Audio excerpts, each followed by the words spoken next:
Hey, what's happening, you guys, and welcome to the show. Today, we're going to be diving into something that I'm so excited to talk about. And I have a feeling there's going to be a lot of people who listen to this basically because it says diet in it. Everybody is so zoned in when we talk about food and we talk about diet. And so what we're going to do is we're going to soften things up a little bit. We can make eating food and the diet that we have pretty darn dramatic. So we're going to take that down a notch. We're going to de-escalate this drama that we tend to have with our diets.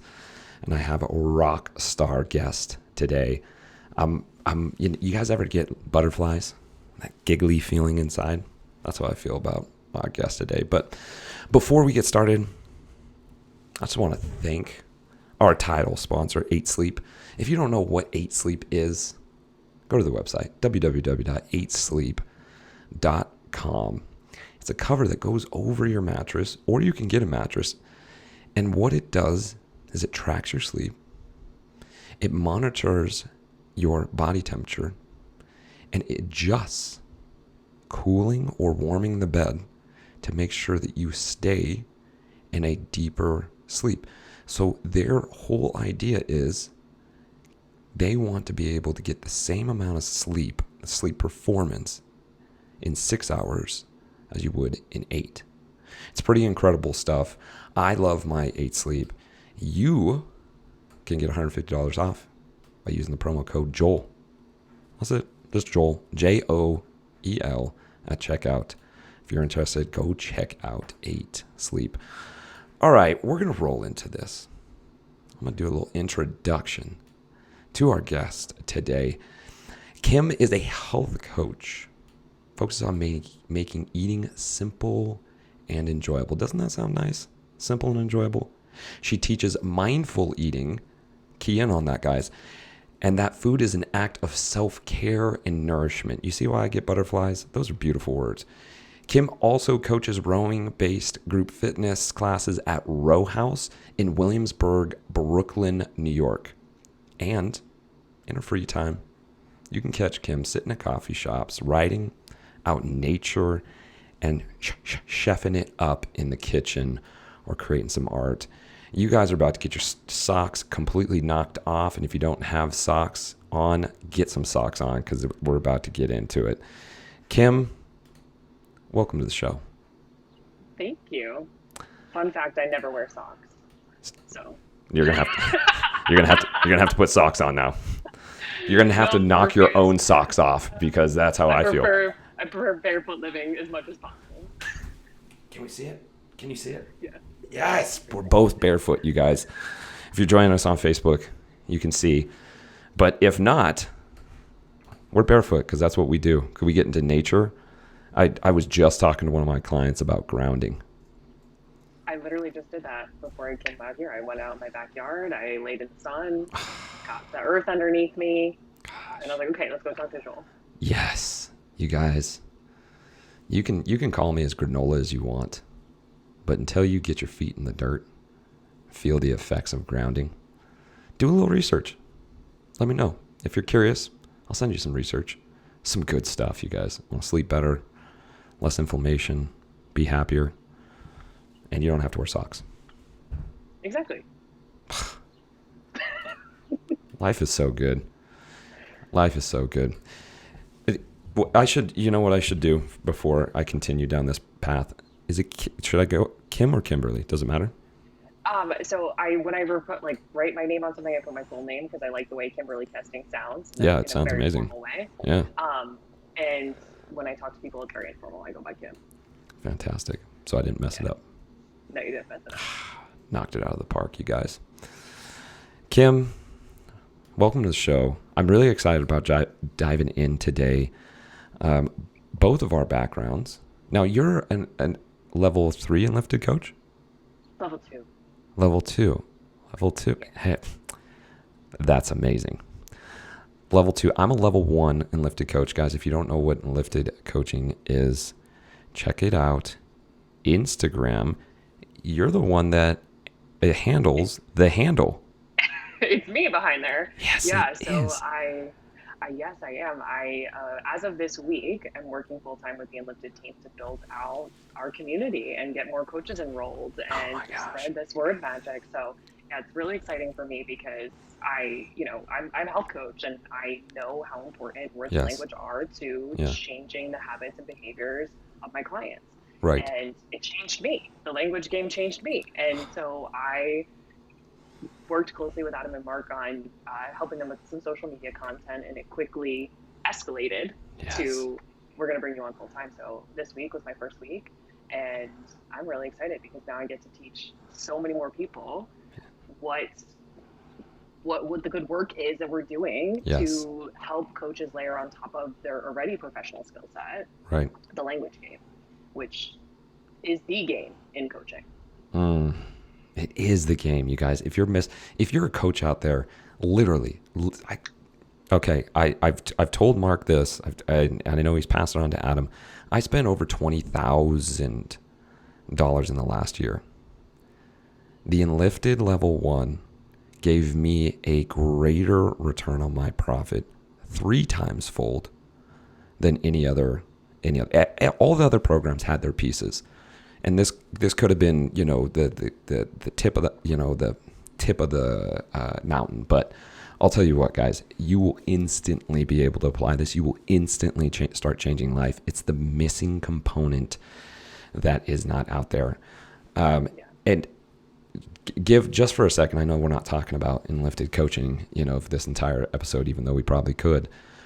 How would people check out Enlifted coaching?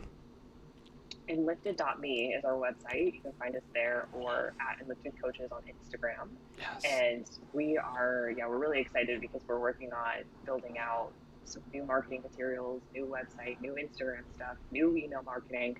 And I'm jazzed on it. I've been talking about it all morning. So I could talk about it all We episode could. long, We but could. we can stick to the topic of the diet because that's equally important and Super. equally Yep. exciting. Yeah. Yep. And you know what? There's a parallel that I'll draw because you said that the Enlifted coaches might have been the tip of Yeah. the pyramid. Yeah. And I'm going to flip that around and say that's the foundation. Oh, no doubt. Because words and language are how we create our reality and how we create our being. And when I think about the same conversation with food, right? We have a food pyramid. We know Yep. that that's like out the window these days. But in the same way, like food is our foundation for everything else that we do. And Yes. so that's why to me the two like marry so well together because it's about how do I take care of my mind fundamentally, it's words and language. How do I take care of my body fundamentally, it's food and movement and breathing. And if we can combine all of those components together, now we have like a beautiful alignment in our triangle. And we're just super happy. And we're bursting full colors, which is my logo. It's on that. You probably can't quite see it, but which way am I pointing over here? There it is. Yeah. So Kim, we're going to be best friends. Everything you spoke we of. just become best friends? There we go. Yeah, we just became best friends. I don't even know. I'm coming to New York. I'll see you next week. Yeah, come on out. Yeah, I'm coming. I just want to be around the wisdom of what you have. Yes. Enlifted coaches, guys. Check it out. Tuesday nights too. Tuesday Night Lives. Yeah. On Instagram. Mark Tuesday Night Live. Yeah, they're fun. Mark is on. Mark is the visionary. Adam and I were describing him today as the teacher at Hogwarts. You know, he's a little bit weird. He's a little bit out there. Yeah. And yet there's so much magic in what he teaches that you have to just watch and listen and pay attention. And it may go over your head the first time. You know, you might not quite get it. You might be like, what is this guy talking about?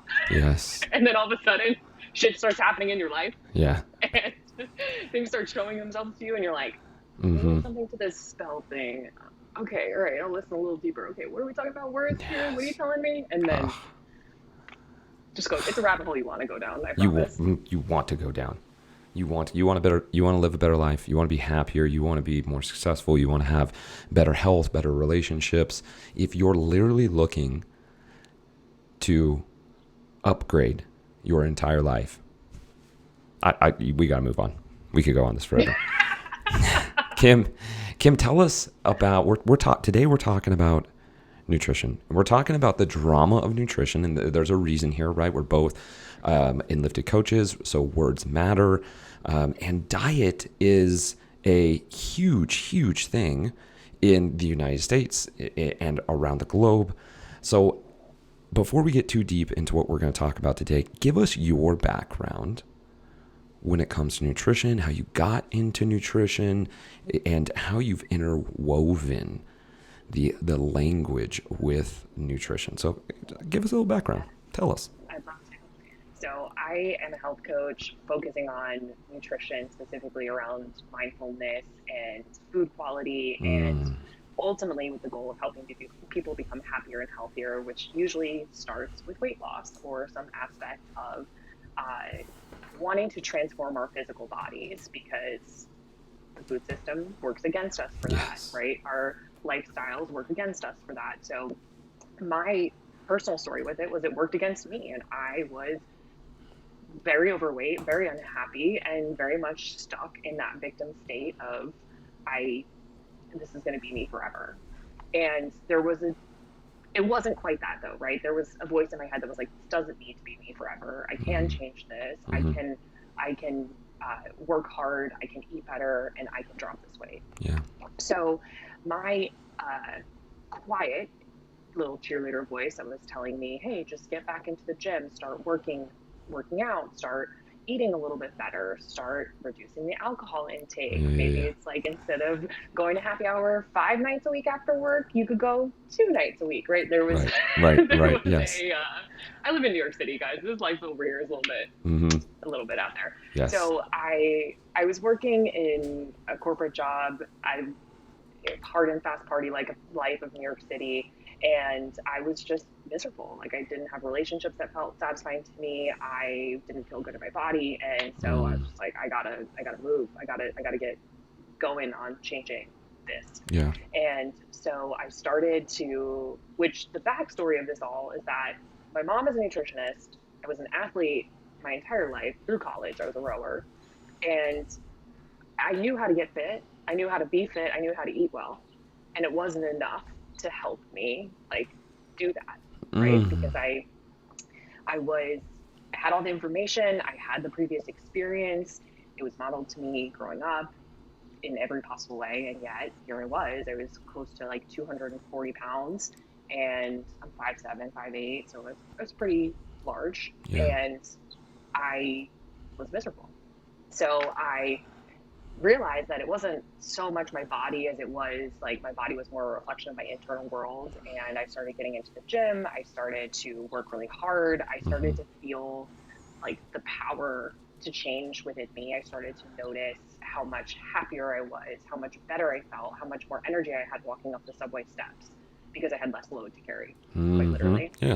And so this weight loss journey sent me down a path of personal development. It sent me down a path of realizing, it's not so much that I'm not just picking up the pint of Ben and Jerry's to eat it after work because it tastes good. I'm picking it up because I'm frustrated with what happened during the day. Yes. I'm not fulfilled with what I'm doing. I'm much more like, I'm numbing versus experiencing pleasure from this ice cream, right? And so once that became obvious to me, there was no choice but to start looking behind all of the little dark corners of my mind to find out what was really creating this dissatisfaction. And a lot of it was, part of it was my career, part of it was relationships, part of it was just, feeling stuck in wanting to move forward, wanting to make more of an impact, wanting to change lives for others. And people, meanwhile, this whole time, like, people are watching me really successfully lose quite a bit of weight. I lost 90 pounds. So this was obvious to everyone around me. It wasn't a secret.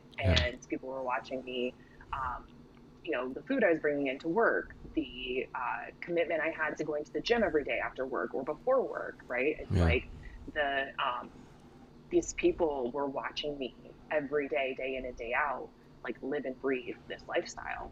And they started asking questions. So like, how are you doing this? Like, I don't, like, I've always tried to do this. I can't do what you're doing. And I started to recognize that what was different about me was that I had locked into my mind. I had laser focused in my mind that it was possible, that I saw and visualized myself like losing the weight. And I was just like, I'm not stopping until I'm done. And I committed so hard. And what I started to get curious about was like I realized, you know, a lot of my background was what was allowing me to do that, which was that I had a good relationship with food modeled to me from my mom and from my family growing up. I had a good relationship with exercise modeled to me through sports. Right. And I had a good relationship with myself modeled to me just from the environment that I grew up in. And Right. I was always very confident. And you know, so I was like, all right, so this is why I'm successful, but like, why are other people so stuck in this? Like, I don't get why they can't do what I can do. Yeah. So it led me down a path of curiosity to start experiencing other people's or understanding other people's experience, specifically women, because, you know, my girlfriends are like trying to lose 10 pounds. And they just like can't do it because they're starving themselves, because they're trying like workouts that are not effective. They're trying everything under the sun, cleanses and the, you know, like ultra restrictive diets and then the binge eating cycles that they were experiencing. And I'm like, okay, we got to teach you guys Yeah. how to do this differently. Yeah. And we've got to help you change your relationship with yourself Right. to realize that you can do this differently. It is possible for you. And all right, I guess I have to be the one to teach you. so, so I just like, you know, and then this is coupled with the fact of like me being unsatisfied in my career and wanting something different, wanting an entrepreneurial life, wanting to be like, I'm so passionate about health and fitness my entire life. Yeah. And I wanted it to be my entire life. I didn't want to go work a 9 to 5 and then do it after, you know, Right. it's like I Right. want it all in. So I decided to become a coach. I decided to just like dive headfirst into that, like I do everything else in my life. and and so I was like, it's it. I'm going to quit this job. I'm going to become an entrepreneur. I'm going to start a health coaching business, and I'm going to just go all in. And I'm going to learn from the best, and I'm going to make this happen in a way that I'm going to change everyone's life. I'm going to change everyone's relationship with food. I'm going to revolutionize the food industry. Like that's still a big goal for me. Is that I recognize like we got to shift in our system, right? We got to change what's available to us. And so fast forward, this was about 3 years ago. Fast forward to now, I'm living and breathing that life. And I get to teach people all the time, whether it's directly or indirectly, how to just be a better version of themselves. And very similarly to you, it's like I started with the food education, I started with nutrition, and eventually realized, like, it's, you know, I knew it for myself. It was never about that. And then I was like, Mm-hmm. well, how do I teach other people this? But it's never about that. Yeah. And then the words and the language became, oh, ding, ding, ding. Got it. You guys, your socks are already off. I already know. Your socks just got knocked off. I told you guys. I tried to warn you. You're talking to a pro right now. And that is, I mean, we were talking about it earlier before we got on the show. We were just talking about inputs and outputs and how our society constantly thinks, what's the very first thing we think when I need to lose some weight? I need to do more. Mhm. I gotta exercise more. I gotta do more detoxes. I gotta get this. I gotta get a book. I gotta.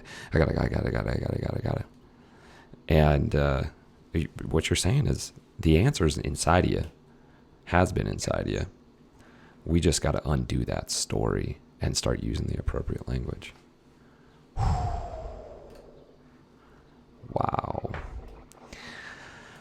So now you work with people one on one as groups. Where are So you right at right now, now? my coaching is looking a little different Okay. because I do work with people one on one in a very limited capacity, and I have been teaching group rowing classes, which is, you know, my most favorite like highlight of my day. I'm actually going to do that after this show, and I am working with sales and marketing aspect of building out the unlimited coaches to certify more coaches who they can go teach this stuff, Yes. right? So Yes. my coaching experience and career has evolved from, you know, I started one-on-one coaching. I did also group nutrition programs. I did that for a little over 2 years, and then I took on a manager role at Row House, which taught me how to lead a team of coaches in a Yeah. physical gym and physical Mm-hmm. setting, and started to that's, you know, where my sales and marketing skills were really refined, because that's, you know, to run and manage a facility, you got to have members and you got That's to right. enroll them. That's right. So that was a lot of what I did. And then in along the lines of working with Adam and Mark, it was a really natural role shift for me to move with them into doing the same thing, but just for coaches, which is enrolling people into our community, teaching them the skill sets, and and helping them and supporting them through the journey of applying it to their clients. And so for me, it's about, I imagine myself to always have a nutrition client in some capacity because it's what Right. I love to teach. I also work with Rachel Baratimos. She's another Olympic coach who leads women's retreats, and I cook all the food and I teach them about the relationship with food and that type of immersive coaching setting. And I will always be a champion of teaching people food education and relationship to food. And I want a larger impact than just working with clients one-on-one. I really want to be able to help empower other coaches to do this so that we can get more boots on the ground that are like fighting this fight, is how I see it. So it's the individual coaching was a phenomenal entry point for me and a phenomenal way for me to really like learn the game and to connect with people. And like I said, it's such a bigger problem, and it's Mm-hmm. such a massive like problem at scale that my drive was like, I got it. It's got to be bigger. I've got to help more people than what I can do on my own.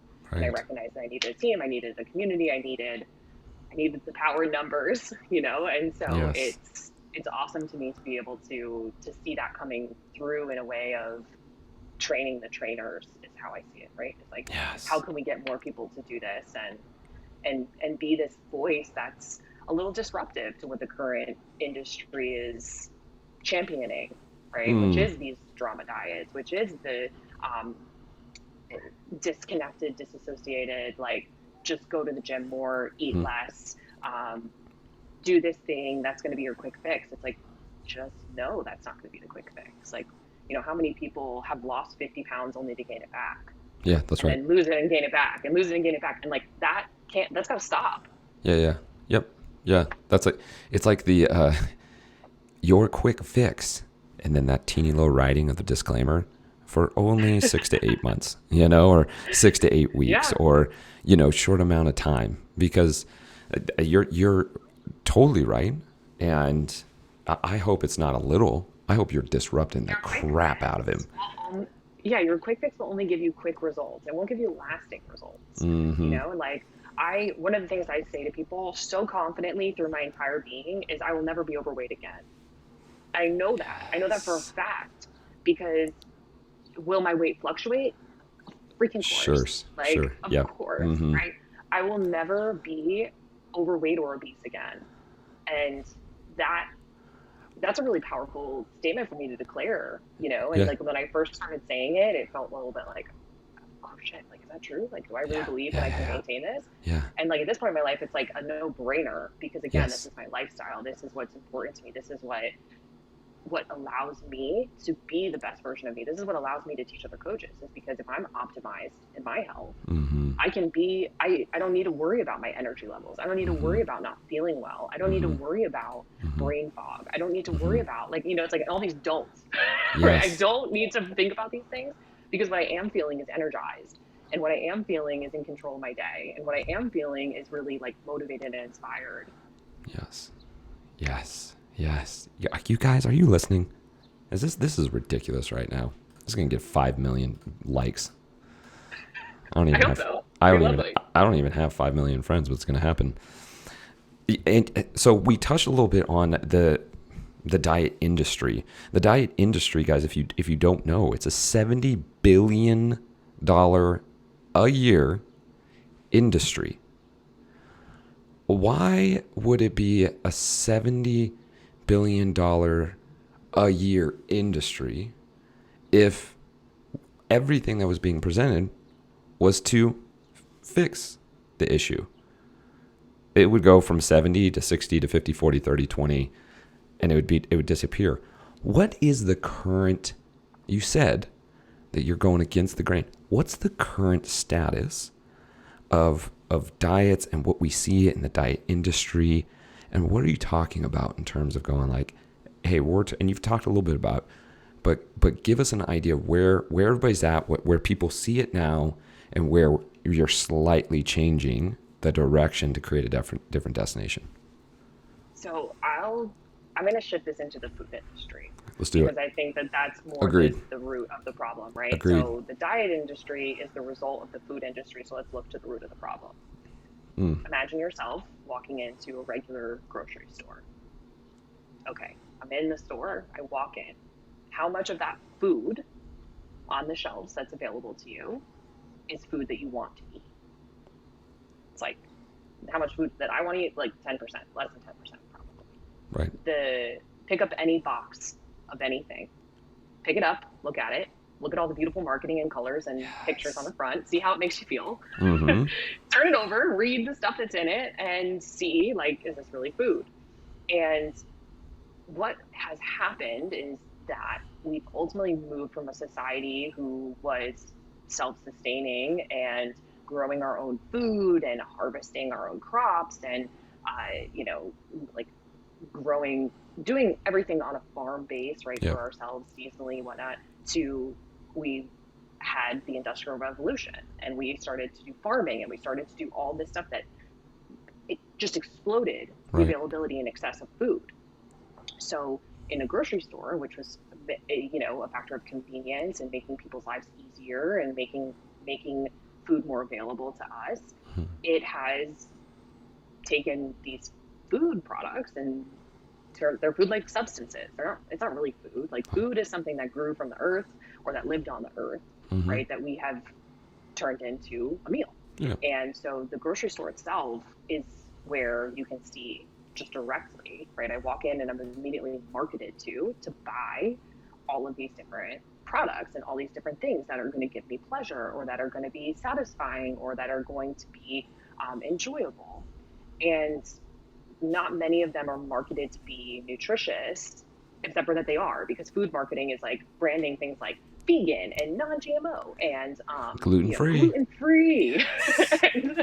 Like all these things. It's like, well, what does that even mean? Like, of course, like my favorite is when I see something like a gluten-free sticker on something that like would just never naturally have gluten in it to begin with. Cucumber. Right. And I'm like, what? Like, okay. Like, yeah, of course cucumber doesn't have gluten in it. What are you talking about? Right. So when I talk about, right, the food industry being the root cause of the diet culture is that subliminally, whether you realize it or not, like what you're purchasing as food for the most part for most people. And let's be real, when the cost is driving the need of what you're buying, of course you're buying the cheap stuff. Of course you're buying the stuff that it's not really like true and nutritious for you because you're on a budget and you don't have access to healthy food is expensive, right? You maybe don't have access to it. You don't have the availability. You don't have the budget for it. And so now what you're eating every single day is making you sick and is making you fat and is making you unhealthy and is creating this problem, right? So now, okay, so for years and years and years, this is what I'm eating. And now I'm being reflected that I'm not attractive because I'm overweight. Because now everything else in mainstream media is depicting me models as the image of success and beauty. That's right. So now here we go over here. Let's go to now we're in the diet culture. Yep. Because you have a problem that the food industry gave you, and I have a solution. Because you want to look pretty like me, and you want to be skinny like that. Like you want this. Like it's like they create this emotional roller coaster for people. Because also when you're eating all these processed foods and you're overweight and you're not feeling well to begin with, like you just don't feel good. Yeah. You don't feel good. That's right. Right. So you already have an emotional problem right there because the state of your physical body, you're sick. Right. Whether you think you are or not, you are. You're metabolically sick anyway.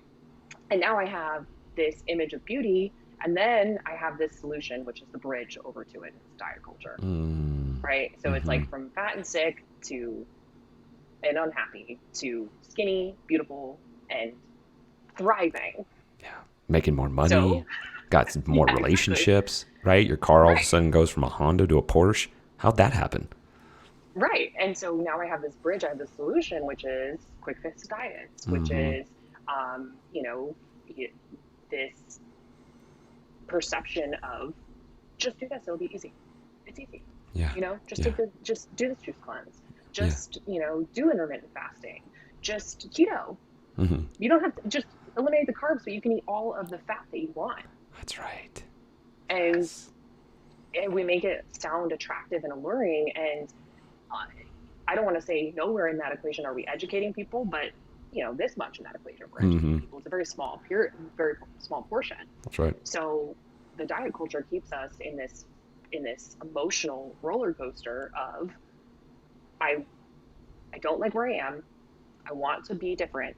This will be my solution. And it's never addressing that root cause, which in my mind is the food industry. In my mind, I mean, then we can go down the whole rabbit hole of like, how does the pharmaceutical industry play into this, right? Oh, yes. Oh, man. Because We could start digging, can't we, Kim? Yeah, we could. there's so much, but to keep it brief, because I think I've already gone enough down that path, is that I look at it as that really, for the bulk of people, the state of their diet is really not their fault. It's what they have access to. It's what tastes good. Let's be real. The unhealthy food tastes really good, Yeah, yeah, yeah. right? So we want to eat that. It's pleasurable. It's enjoyable. And for the minute that it's in our mouths, and then after that, like, we all know what it feels like to be in like a food coma. We all know That's what right. it feels like to be That's right. like hungover from any sort of food or Right. even alcohol. I'll include that Yes. in this conversation Yes. too. And so we're not feeling good. And for many of us, which is the unfortunate truth, is we actually don't know how bad we feel because we've never actually felt good. So until you go through a health journey, or uh, go from that place of overweight and not feeling well and sick, which, like, you might not classify yourself sick, you might not, or you might not even realize anything's wrong because it's become normal. We've normalized it. And then when you move through, it's like, wow, exercise feels great. Yeah. Oh wow, like eating healthy food feels great. Oh wow, like I didn't know it could be like this. Yes. And then you experience it and it's like, oh, all right, cool. But in the back of our minds, right, if we only experience the physical aspect and we don't address the mental aspect, in the back of our minds, we're still pulled back to that food that's marketed to us, that's pleasurable and enjoyable and is off limits, and is the this, like, it's like the forbidden fruit. Yeah. It's Oreos, but Right. Right. Yeah. it's the forbidden fruit. And so then it's like, it's always calling back to you. It's always Right. available. It's always readily available. It's always in excess. It's always what everyone else around you is eating, right? There's Yep. people. So now you're pulled back over here. You fall victim to it again. It wins because usually it does, and now here you are again, and you just gain back all the weight that you lost, and you forgot how good it felt on the other side. Yes. Yes. So there's that.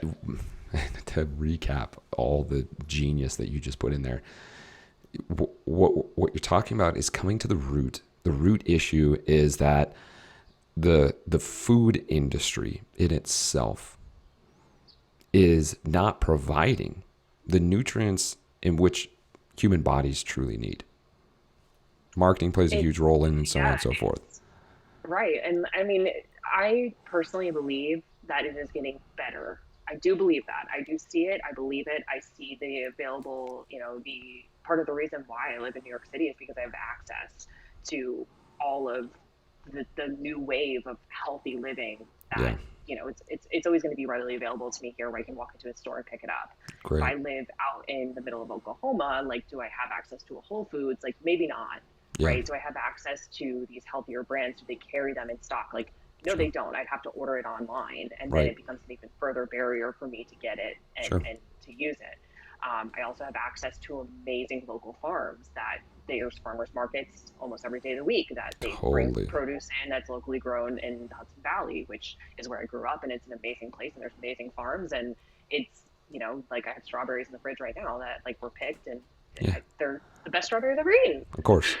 That's weird. So, yeah, right. So it's like the idea of having access to this is like a really important role to play as well, because if you don't have access to the healthier options, or you don't know where to go to get them, now I've just, like, kept you stuck in that place, right? There's a reason why when you look at the correlation of people's income and poverty, and you look at chronic disease, it's Yep. because of the food supply. Yep. It's because of their food supply. Right. And it's obvious when you really connect the dots Right. about how this happens. It all comes down to the food. Yeah. Yes. Yes. And without that recognition, we fall into the loop of the diet industry. Yes. Right. Yes. And then we go into the whole diet thing, and what we don't realize is that we're not addressing the root cause of our own issues. Yeah. And so it's a saying that I'll say to people sometimes, like, you can take the kid out of the candy store, You can't take the candy Mm-hmm. store out of the kid, right? Until we address that. And you're like, hey, you don't have to be in the candy store anymore. Oh, I don't? No, that's not you. Oh, Yeah.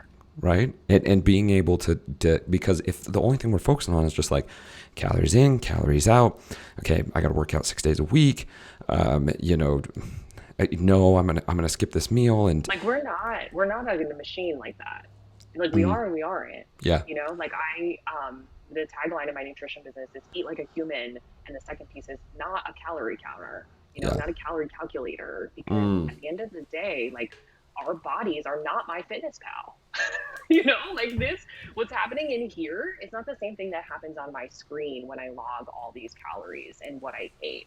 And right, for so many reasons, because one, there's user error in what you're actually eating versus what you think you're eating. There's user error in the freaking food label itself. Like the FDA approves up to like mm-hmm, 20 to 30% difference of what's true versus what is, there's that in itself, right? There's the mathematical error in yeah, this whole in thing. the And then in the there's what's wrong. calories itself. Yeah. And that's what Yeah. people, I want to make that very clear, guys. If you're listening, like up to 25 to 30% difference in calories. That's a huge skew. And this is from the FDA. So this just drives to your point in terms of Right. like you trying to be super mathematical. It's really It difficult. doesn't, yeah, it's just not an exact science like that. And I Right. know we like that. We like that tangible feeling of control. Mm-hmm. And what it breeds is a lot of disassociation from the body. Right. So while, I mean, I won't lie, in my health and wellness journey, in my weight loss journey, macro counting was a huge tool of learning, Mm-hmm. because I needed to understand control and portions, and Yeah. I needed to understand, actually, quite ironically, I was having the opposite experience. Well, I shouldn't say ironically. This is the case for a lot of women. I wasn't eating enough food to Yep. lose weight. That's right. And so I needed to eat more to fuel what my goal was. And Mm-hmm. I was afraid to do it because, it was like I was in the gym, I was crossfitting, I was doing all sorts of HIIT workouts, I'm lifting weights, I'm Yes. I'm doing everything I'm supposed to do, and I'm very active. And again, like I'm 5'7", and I'm like, I have quite a bit of muscle mass on me. And if I was eating like 12 or 1300 calories, I'd freaking pass out. Like Right. that's not enough food. But if I listen to what everybody is telling me as a woman that I should eat, it's like, oh, 1200 calorie diet and this. I'm like, are you serious? Yeah. Because I wouldn't survive. Like I wouldn't survive. And like, let alone like when we talk about specifically with women, how that impacts your menstrual cycle, like you're overriding one of the most essential parts of your being, Yes. because you're just depriving yourself of carbs because they're bad. Mm-hmm. And guess what? They're not. Yes. Yes. Yes. Yes. Yes. This is so good. This is so good. I mean, there's so much, good nutrition stuff that you're hitting in so many different parts, and this is what we cover in our nutrition program. It's just so nice to be able to have those reflection points with you. So we know, right? I mean, we've hit so many good nutrition points. Let's dive into the mental side of it, right? We talked about de-escalating this drama, right? When it comes to diets, there seems to be a lot of emotion connected to it. There's a lot of drama to it. Why is that? Why is that? Well, I mean, it depends on how far down the rabbit hole of like, life and traumas you want to go through. But I'll use myself as an example of how to explain this, because Perfect. I like to like make people aware of how these little moments in our lives can influence such like large lifelong stories. Right. And, I even though that I was like healthy and fit for my life prior to when I gained all the weight and then lost it, Right. I was always larger than most of the other kids around me. And I did enjoy a lot of like cookies and candy and ice cream, and I loved sweets, and it was like a pleasure source for me. And I noticed, as a kid, I would even notice that I was like eating more than my friends, or that I would like feel like some sort of shame if like I wanted to eat something and they didn't want to. I had other people call me fat, even though it was like maybe it's like innocent or whatever, but it just like stuck with me. Like, it stuck with Mm-hmm. me when I would go to try on clothes with my mom, and she'd be like, "Oh no, no, we need to size up," and I'm like, "What?" Right? And it's because it's not so much what she was saying to me or what I'm experiencing is more of that, like, I'm seeing it reflected back to me in other people and other examples of beauty, other examples of what it is to be attractive or what it is like for Mm, how other people behave. And so I'm seeing all these mirrors and reflections around me that make up my sense of meaning in the world, my belief system. yes. And, it's like, you're up against a lifelong collection of moments and stories and memories. And when we really look at what we believe to be true, right? This is why the Lifted coaching works so well, is because we can get our beliefs clear to us when we really focus on the words and the stories. And Hmm. we can see, what is it that I actually believe? What does my client believe? Right. And I can use the example of um, that, like, I'm always going to be fat. Right. If you believe that, if you've heard that run through your head, or when you look in the mirror, you're like, oh, I'm always going to be fat. And that's maybe not saying it out loud, but you're saying it in here. You're saying it in your mind. Hmm. And that belief sticks with you. And if I say I'm always going to be fat, well, then of course, every time I make some progress on this journey, which has been a freaking battle probably to lose 5 pounds, and maybe 5 pounds was really significant to you, maybe it was very visible, and yet you still, I'm always going to be fat, right?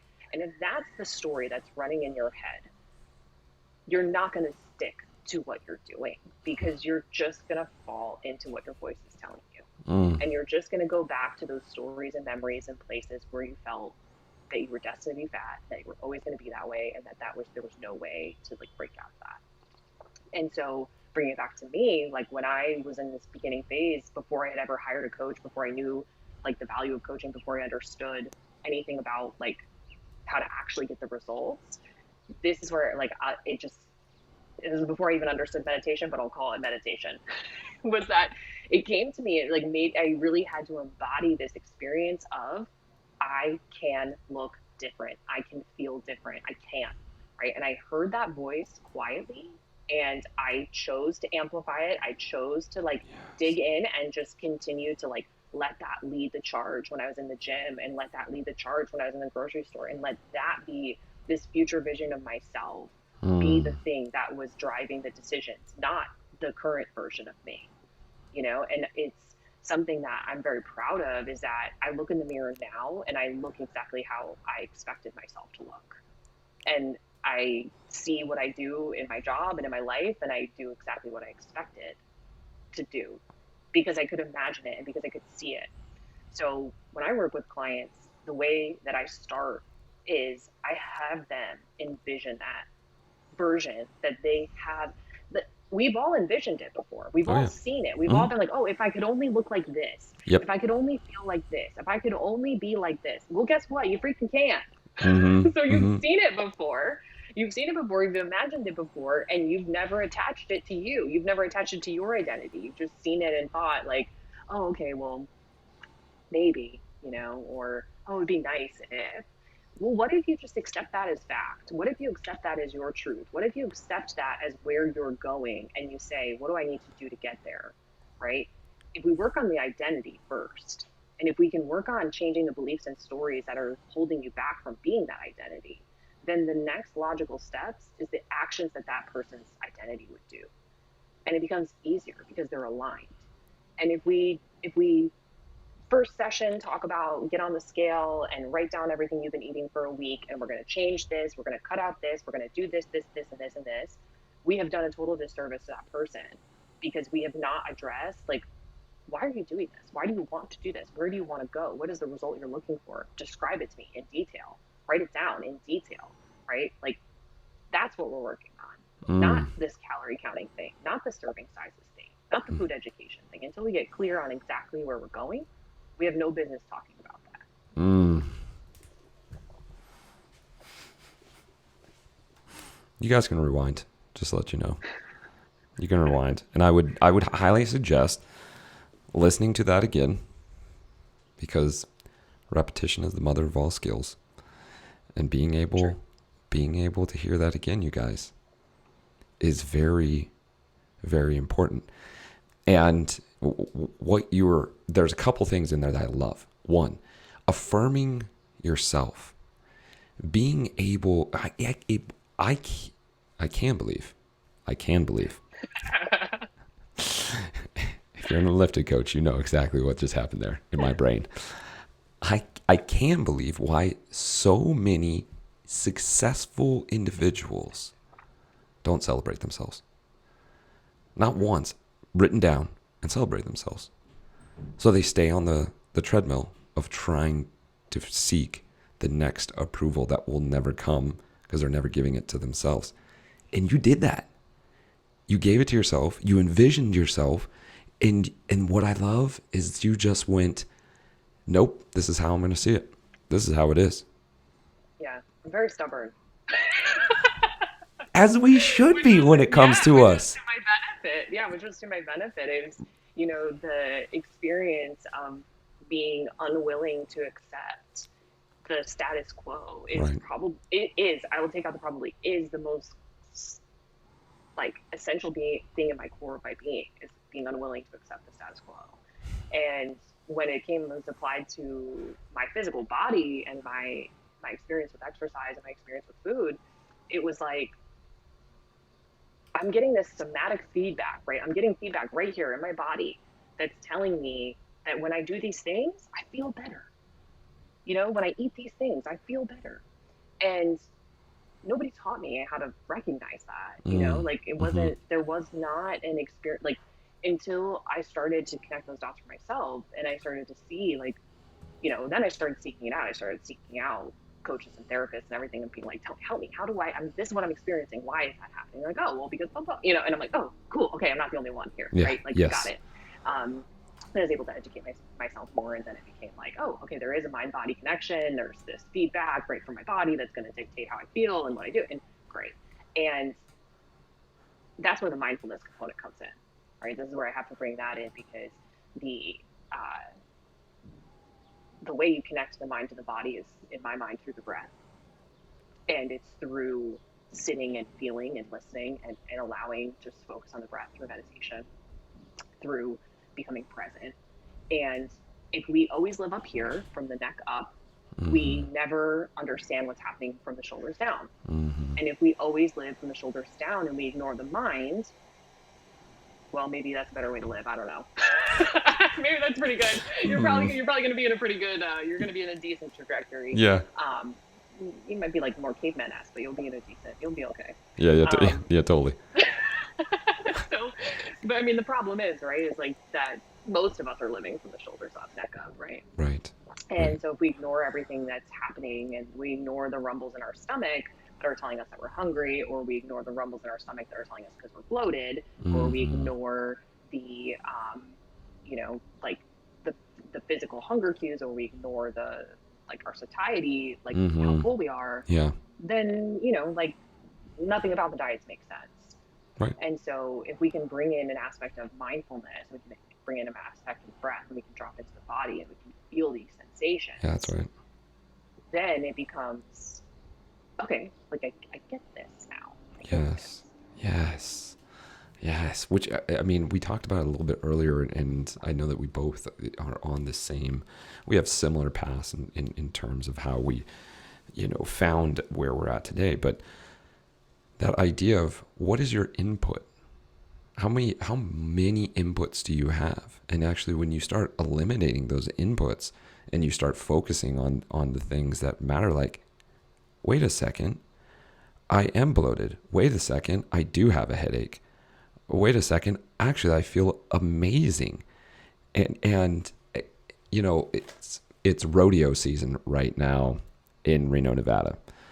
We have a big rodeo community, right? It's the richest, wildest rodeo of the West, right? I've been to one rodeo in my life by accident, and it was an amazing experience. It's incredible. It's incredible. We have a 10,000 seated grandstand, and I mean, it lasts 10 days. It's a big deal. And at rodeos, people tend to drink. And and I stopped drinking 2 years ago. And people will ask me, what? You don't drink anymore? And they ask me about it. And the reason I bring this up is because it was December 26, 2019. And I was sitting there, and the night before, drank, I had a bunch of family, and was just feeling terrible. And I went to go have a Corona, and I took one sip, and I instantly felt tightness in my chest. My mind started racing. I was aware. And I looked at the beer, and I went, why do I do this? And I didn't get a compelling answer. So I set the beer down, and that was the last beer I had, the last sip of beer that I had. And it's that awareness of where I got to, and I went, for what? Because I have felt that way for so many years drinking, that it wasn't anything of like on my high horse or a religious thing or because I had an addiction. I just looked at it and went, well, I'd really like to feel 100%. I like the way I feel when I don't drink. I hate the way I feel when I do drink.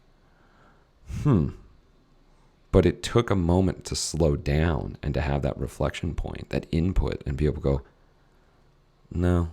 And it was as simple as that. It was nothing like, I didn't get walked through a 5-step program, or like there was this massive, like somebody told me I need to stop drinking, or I made a commitment to God. It was just, this doesn't make sense.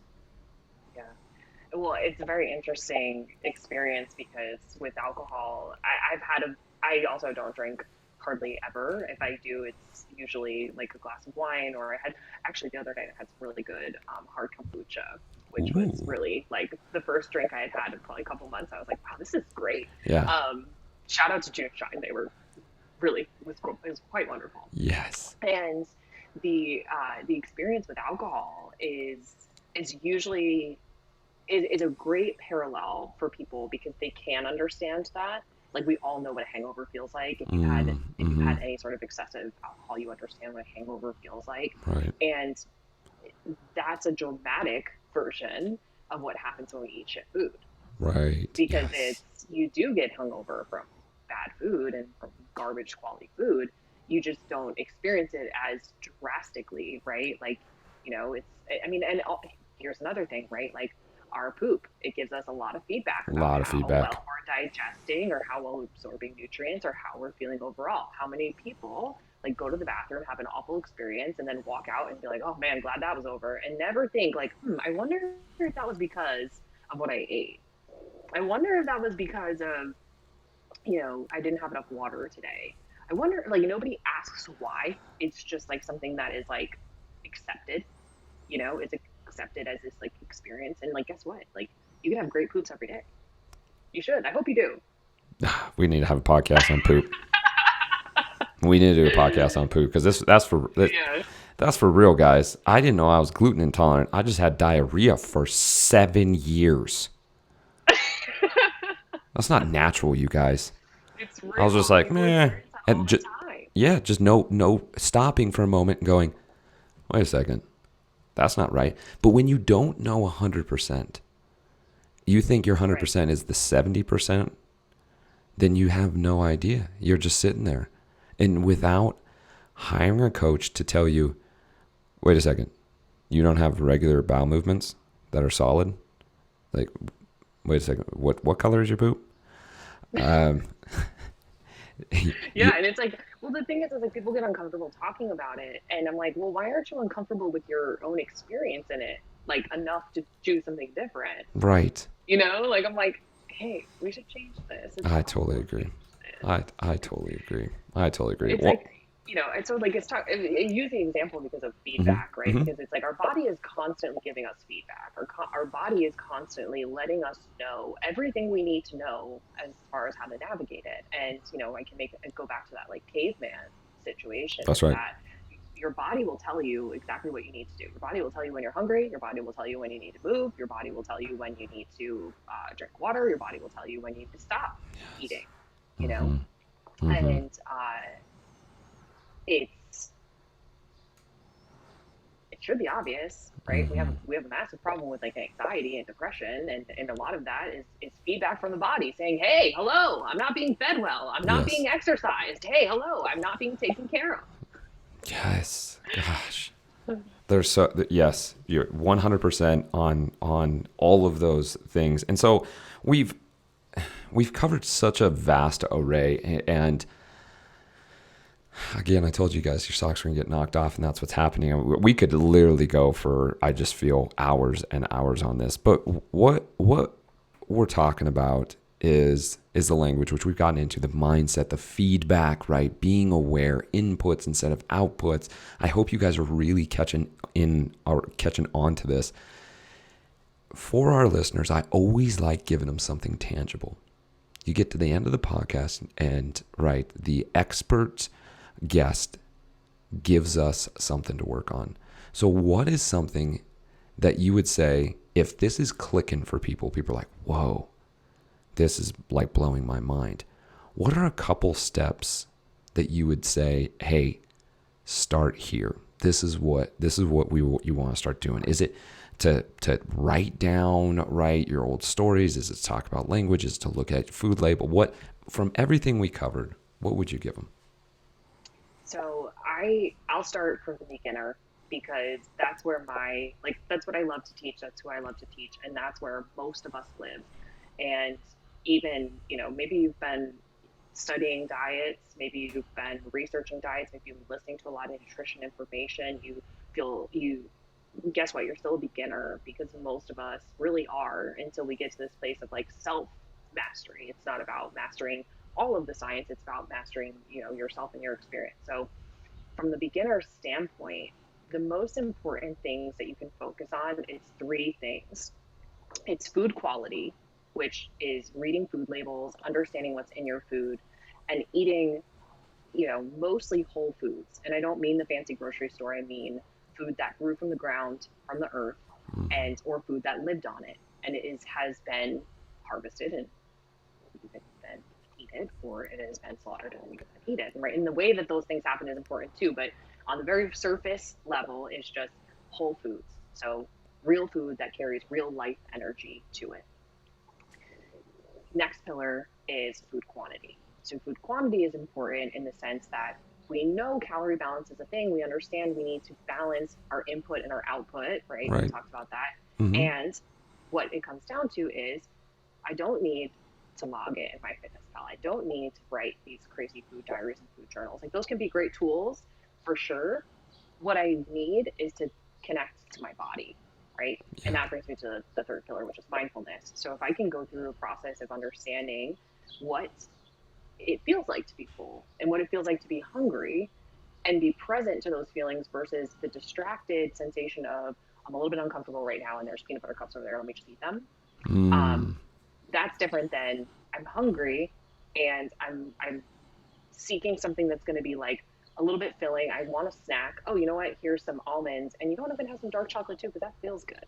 That tastes nice. Mm. Mm-hmm. That's different than stress eating the Reese's cups. So if we can if we can pay attention to the quality of the food that we're eating, how much of it we're eating, and really connecting both of those dots with being aware, Yeah. that that's a good place to start.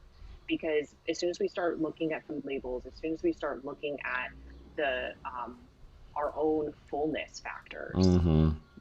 that's going to open a door for you into so many other things. And just it's fundamental. You should know what you're putting into your body. You should know what's in your food. You should know where it came from, and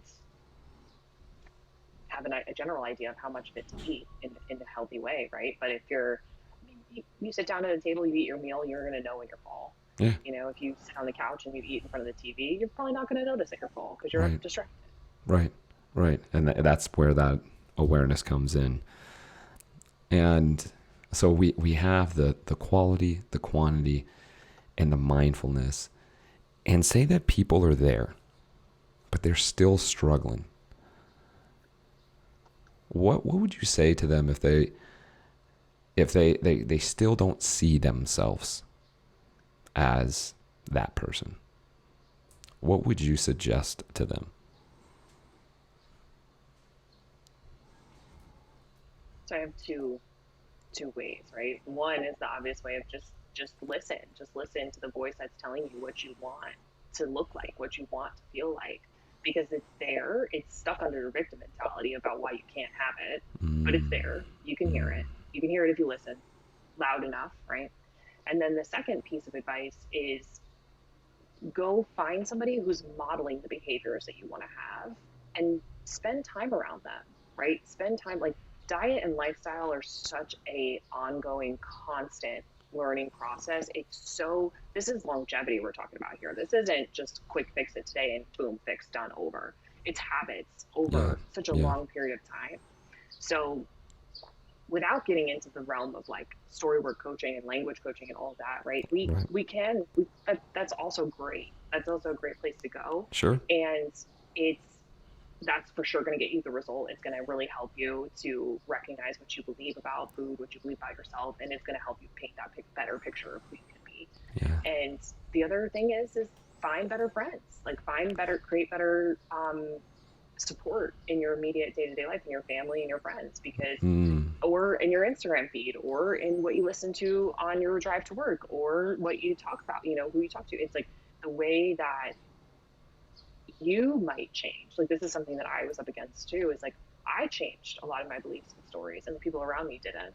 mm, And so that was conflict, and it created a problem for me to stick to what I knew to be true, what I wanted to be the case for me. It was reflected back, like, okay, let's go out to eat. All right, I want to eat something healthy. I want to eat tacos. I'm like, okay, well, I could mm, probably find something. Can I look at the menu first? It's like I read it. It's all like, garbage food. I'm like, I don't want to eat there. And then people are like, well, come on, you never want to eat anywhere good. I'm like, well, yeah, because I care about what I put in my body, right? So it becomes like it's an environment as well, and it's so food is a connector. I want you to share meals with your friends. I want to share meals with my friends. I want that's to eat right. tacos, Yeah, yeah. right? I just want them to be like healthy tacos, Right, right, right. quality tacos, like, and so it's about creating a supportive environment in the same way, right? So, and yeah, you might need some new friends. I got a lot of new friends when I was on this journey, and it was a big help. Massive help of being able to have the right influences, the right mentors to be able to guide you towards the vision of the person that you can be if you choose to be it. Yeah. Man. All right. How do people get a hold of you, Kim? If people want to So the talk best more, way, if people are like, wow, well, other than coming to the row house in yeah, Williamsburg, Brooklyn, New York. yeah, come grow with me. It's really, really fun. We didn't even get into that, but that is a freaking awesome workout because it's so accessible and Oh, so yeah. inclusive and so fun, and it like Yes, flips the paradigm of like what it is to be in a gym in my book, right? Like it's totally. just a great time.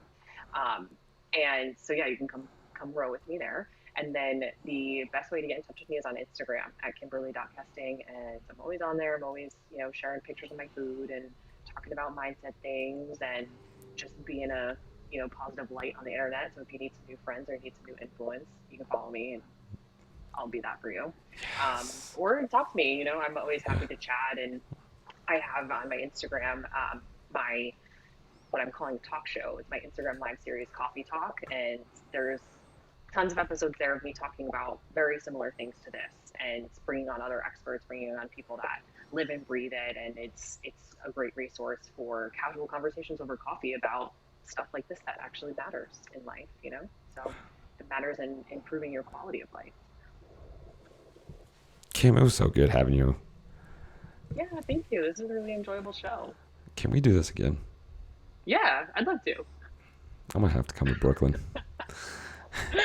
You Yeah, got come. It's it's yeah. Well. I have no inclination to come back to Brooklyn or the city until talking to you, and that gives me a reason to come Wait, back.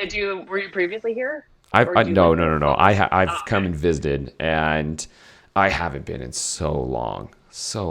But Well, New York City is coming back to life post pandemic. Let me tell you, it was a very different place for the past year and a half, ooh, I believe and it. it is somebody switched the flip or flip the switch. That's the word. Yes, that's the one. It's like on. Yes, So that's fantastic. Well, my friend, it was such a pleasure.